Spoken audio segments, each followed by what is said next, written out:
और बुलेटिन की शुरुआत करते हैं इस वक्त की अहम खबर के साथ। लोकसभा में विपक्ष के नेता राहुल गांधी आज जम्मू कश्मीर में मेगा रैलियों को संबोधित करेंगे। संगलदान और डुरू में राहुल गांधी की रैली आयोजित की गई है। इस रैली के जरिए राहुल गांधी जम्मू कश्मीर में कांग्रेस के चुनाव प्रचार का शंखनाद भी करेंगे। राहुल गांधी की रैली के बाद प्रियंका गांधी, कांग्रेस अध्यक्ष मल्लिकार्जुन खड़गे और अन्य शीर्ष नेता जम्मू कश्मीर में कई रैलियां करने वाले हैं। बता दें, प्रियंका गांधी पहली बार जम्मू कश्मीर में कांग्रेस के लिए प्रचार करती नजर आएंगी। राहुल गांधी जम्मू कश्मीर में नेशनल कॉन्फ्रेंस और कांग्रेस दोनों पार्टियों के उम्मीदवारों के लिए प्रचार करते नजर आएंगे।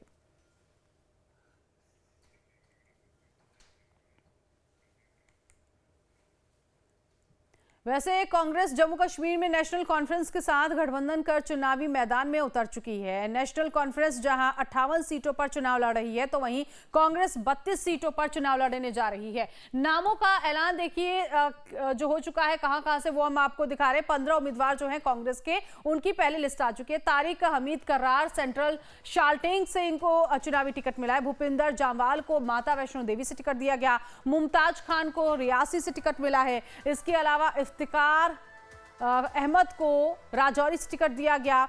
शबीर अहमद खान को थाना मंडी से टिकट दिया गया है। तो ये कांग्रेस के उम्मीदवार है, कैंडिडेट्स है। जम्मू कश्मीर विधानसभा चुनाव में जो 32 सीटें हैं, उनमें से 15 सीटों पर नामों का ऐलान हो चुका है। और अब ऐसे में राहुल गांधी की रैली जो है आज होने जा रही है। संगलदान और डुरू में वो प्रचार करते नजर आएंगे। और ऐसे में ये जो कैंडिडेट्स हैं, इन कैंडिडेट्स को चुनावी मैदान में उतारने जा रहे हैं और इनको चुनावी टिकट मिल चुका है। इसके अलावा जो बाकी और कैंडिडेट्स हैं उनको लेकर भी मंथन किया जाएगा। जम्मू कश्मीर में वोटर्स का समीकरण क्या कहता है? कुल वोटर्स की जो संख्या है 87.9 लाख है। ऐसे में महिला वोटर्स 44,62,000 है। पुरुष वोटर्स की बात करें तो 44,46,000 है। और युवा वोटर्स जो है वो 20 लाख इस वक्त जम्मू कश्मीर में जो अपने वोट का इस्तेमाल करेंगे। और ऐसे में वोटर्स इस बार बढ़ चढ़कर हिस्सा लेने वाले हैं। कुल निर्वाचन क्षेत्र 90 है, यानी कि जम्मू कश्मीर की जो 90 विधानसभा सीट है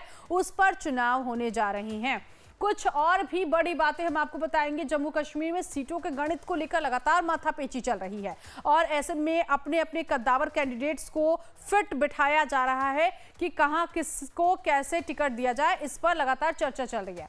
अब देखिए जम्मू कश्मीर में सीटों का गणित क्या कहता है। जनरल के 74 सीटें हैं। अनुसूचित जाति की बात करें तो 9 सीटें हैं। अनुसूचित जनजाति की बात की जाए तो 7 सीटें इनके खेमे में जाती हैं। और इसीलिए जम्मू कश्मीर में इस वक्त जो सीटों का समीकरण बन रहा है, गणित जिसे आप कह सकते हैं, वो यही है। 2014 विधानसभा चुनाव पर भी नजर डाल देते हैं। विधानसभा चुनाव 87 सीटों पर हुआ था 2014 का। इसके अलावा जम्मू की 37, कश्मीर की 46, लद्दाख की 6 सीटों पर उस वक्त वोटिंग हुई थी। 25 नवंबर से 20 दिसंबर तक 5 चरणों में वोट डाले गए थे और 23 दिसंबर 2014 को घोषित हुए थे चुनाव के नतीजे। 87 में से 3 विधानसभा सीटों पर ईवीएम के साथ साथ वीवीपैट का भी इस्तेमाल किया गया था और कांग्रेस ने सभी सीटों पर अपने दम पर उसने चुनाव लड़ा था। सभी सीटों पर उसने अपने उम्मीदवार उतारे थे। साथ ही साथ साल 2014 विधानसभा चुनाव के बारे में अगर हम बात करें, 5 फेजेस कब क्या क्या डेट्स रही हैं। 25 नवंबर मंगलवार 15 सीटों पर चुनाव हुए। 2 दिसंबर मंगलवार 18 सीटों पर चुनाव हुए। 9 दिसंबर मंगलवार 16 सीटों पर चुनाव हुए। 14 दिसंबर रविवार 18 सीटों पर चुनाव हुए। 20 दिसंबर शनिवार यहां 20 सीटों पर चुनाव हुए। तो 5 चरणों में चुनाव हुए। वोटिंग प्रतिशत क्या रहा? 65% मतदान पड़े थे। बीजेपी 23% वोट उसे मिला था। पीडीपी को 22% वोट मिला। नेशनल कॉन्फ्रेंस को 21% वोट हासिल हुए थे और कांग्रेस को 18% वोट मिले थे। 2014 का परिणाम हम आपको बताएं। अब यहां पर बात कर लेते हैं हरियाणा में आम आदमी पार्टी से गठबंधन क्यों चाहती है कांग्रेस। नेशनल पॉलिटिक्स का गणित क्या कहता है? कांग्रेस समेत तमाम विरोधाभास के बीच इंडिया ब्लॉक के एकजुटता बनाए रखना चाहती है कांग्रेस और इस एकजुटता को दिखाना भी चाह रही है। सहयोगी दलों में विश्वास बढ़ाना है। ये हरियाणा पॉलिटिक्स की हम आपको बात बता रहे हैं कि आम आदमी पार्टी से गठबंधन करने के पीछे की वजह क्या है। हरियाणा में कंपटीशन कम करना है दूसरी पार्टियों का। लोकसभा चुनाव के नतीजों को दोहराना एक बड़ी चुनौती है इस वक्त कांग्रेस के लिए। और दिल्ली गुजरात प्लान पर ही हरियाणा में भी काम होना है। हरियाणा के जरिए राहुल गांधी दिल्ली और गुजरात को सेट करने की कोशिश कर रहे हैं। हरियाणा के जरिए राहुल दिल्ली और गुजरात को सेट करना चाहते हैं। इसीलिए दिल्ली में पिछले 2 विधानसभा चुनाव से कांग्रेस पार्टी खाता अपना नहीं खोल पाई, शून्य पर रही है। गुजरात चुनाव में भी कांग्रेस का प्रदर्शन बहुत खराब रहा है और 2022 में कांग्रेस गुजरात में सिर्फ 17 सीट जीत सकी थी। आम आदमी पार्टी गुजरात में 35 सीटों के साथ दूसरे नंबर पर रही है, इसीलिए ये भी एक यहाँ पर स्टेप है कांग्रेस के लिए। हरियाणा में किसान जाट वोटर्स बीजेपी के खिलाफ है और ये एक फायदा जो है वो कांग्रेस को होता हुआ दिख सकता है। कांग्रेस एंटी वोटों को उसके बिखराव को रोकना चाहती है, इसीलिए पूरी कोशिश है एंटी इनकम्बेंसी में एक मुश्त वोट। जेजेपी इनेलो हरियाणा में मजबूत है इस वक्त, तो ये स्थानीय पार्टियां, और ऐसे में आम आदमी पार्टी के चुनाव में उतरने से कांग्रेस के वोट बट सकते हैं।